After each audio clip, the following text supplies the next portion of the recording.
അടുത്തത് വൃശ്ചിക കൂറാണ്.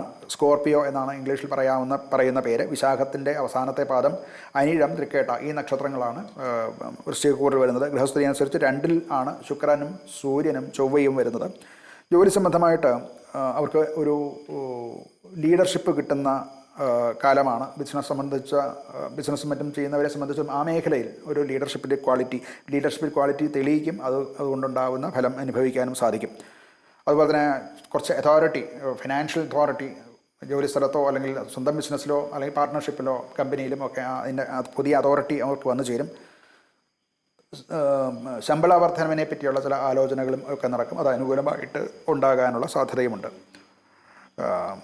ധനസംബന്ധമായിട്ട് അവരുടെ നീക്കിയിരിപ്പ്, ബാങ്കിൽ നീക്കിയിരിപ്പും മറ്റുമൊക്കെ കൂടാനുള്ള സാധ്യതയുണ്ട്.